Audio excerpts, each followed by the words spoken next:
Hey guys, how's it going? I'm Sydney from PhoneDog.com, and this is the LG Phoenix from AT&T. It's AT&T's version of the LG Optimus One, which has now made its way onto pretty much every major carrier in the US. So they've been solid mid-range Android devices. They ship with Android 2.2. This particular version has LG's custom UI and pretty much the same specs and features as all the other Optimus One phones, 3.2 megapixel camera and so on and so forth. So I've been testing it out. I'm going to do a full review and go into a lot of detail and tell you the pros and the cons, talk about web browsing, camera, and different things like that. So let's get on to that. It's the review of the LG Phoenix from AT&T. I'm Sydney from PhoneDog.com. Let's go check it out.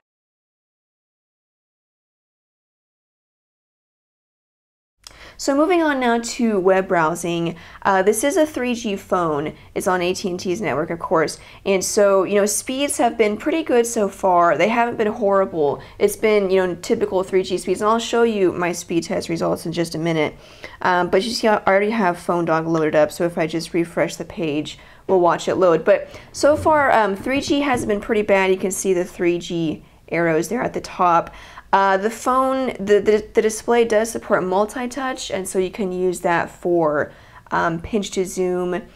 And most of the time, just with any smartphone, unless it's a 4G phone, I typically use Wi-Fi anyway if I'm near a Wi-Fi hotspot.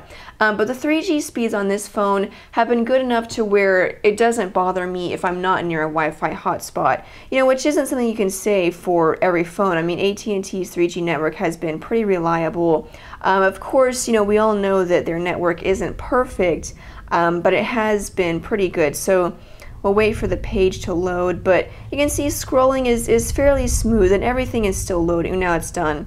And we have some flash content on the page. But scrolling is pretty smooth. You can use multi-touch to zoom in and out. So, if you were to do it, really fast, it would kind of, it's not extremely smooth. It doesn't catch everything. But if you're just zooming in, you can see it loads pretty well.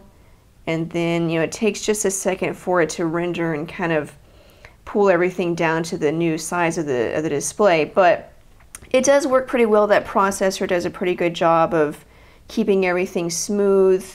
And I've been pretty impressed with it. So web browsing, I'll go now to and show you the 3G speeds.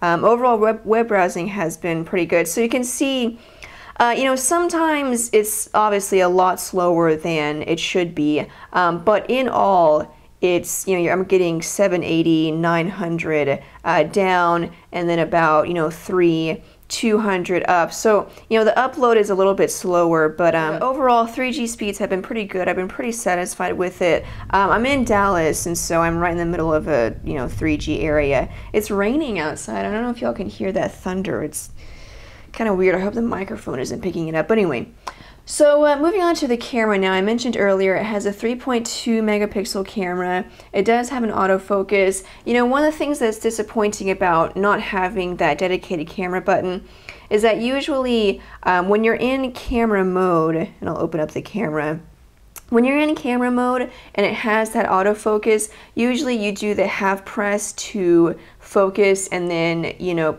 press it all the way for it to actually take the picture, which is nice because if it doesn't focus the way you want it to, you can just release it and try to let it refocus or, try it again. Whereas when you don't have that, when you press the button, it autofocuses and takes the picture, and sometimes it doesn't focus very well, but it doesn't know that because you don't have the luxury of doing it yourself. And so again, that doesn't bother everyone. Some people, it won't bother them not having that dedicated camera button. But, while we're talking about the camera, I will say that it does frustrate me. And so you can see my speaker there. Let me take a picture of it. Actually, I don't know if you can see that. Yeah, you can.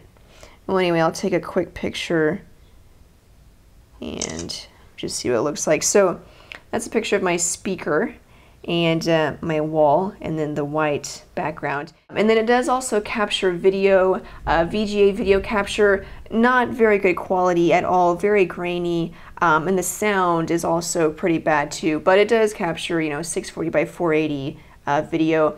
Has a couple of other features, macro mode, geotagging, a couple of scene modes, white balance controls. Overall, a decent camera for a good mid-range smartphone. Underneath the battery cover here, you have the micro SD card slot, and it ships with a 2 GB card. All of these Optimus One phones ship with a 2 GB card, which I think is really nice, and it supports up to 32 GB. Now, you don't have to take out the battery. I was mistaken. I can't remember if I said this in the unboxing or not, but I thought you had to take out the battery, but you actually don't. You just slide it down and then it pops out. But so you do still have to take off the battery cover, but at least you don't have to completely turn the phone off to remove the card or switch it out. It is a 2 GB card, and then again, like I said, it supports up to 32 gigs. This is the battery, obviously.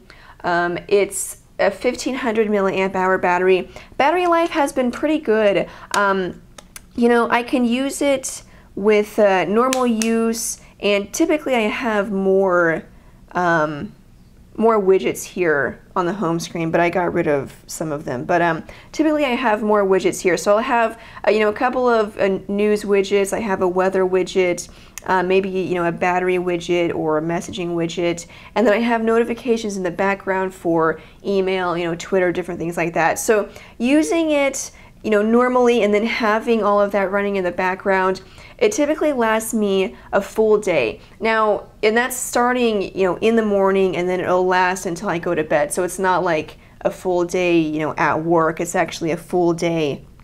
Now, when I do go to bed, or when it does at the end of the day, it's at, like 20 or 30%. So I do have to charge it every night. But at least you know that it's actually going to get you a full day of use, which is nice, and you can't say that for every Android phone. It's not really the most battery efficient operating system, but it did last me a full day, so I was impressed with that. So that is pretty much it, guys. It's the LG Phoenix. Now, AT&T has two versions of this phone. They have the Phoenix, which is the version that you get on contract, with a plan, and then they have the LG Thrive, which is the version that you get on a prepaid plan. It's the same exact phone. It has the same specs, same processor, same Android 2.2 with LG's UI. It's the same exact phone. They just have a different name for it depending on if you want a contract or if you're going to get it on a prepaid plan. So just keep that in mind. I believe on contract it's $79. So the Phoenix version is $80 on contract, which is not a bad price. Mid-range phone, but still it performs very well. And I've said this for every Optimus One phone, for every review I've done for them. I always say they are the best mid-range phones, I think, on the market right now. And that's saying a lot because, sometimes you don't expect a lot from a mid-range phone. If it does have a little bit of lag from time to time, you kind of cut it some slack because, it's just a mid-range phone, you kind of expect that. But so it's nice whenever you can get a phone where you do expect it to have problems, but then it doesn't have problems. And so it's very impressive, the Phoenix or whichever Optimus One phone you're looking at, but this one in particular, I was impressed with it. So that's it, guys. Thanks, guys, for watching. Keep it on phonedog.com for more news, updates, and reviews. Also on our Facebook page and our Ustream channel.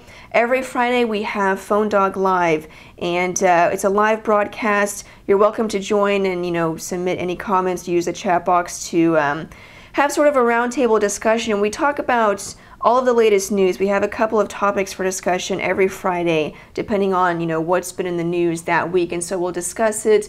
And then at the end of the broadcast, we also have sort of an open Q&A where you can ask any question that you have. So that's every Friday. You can get more information on that on our Facebook page, as well as our iPad 2 and smartphone giveaway. You can enter that on our Facebook page, and also phonedog.com also has more information on that. So thank you again for watching. I'm Sydney from phonedog.com, and I'll see you guys later.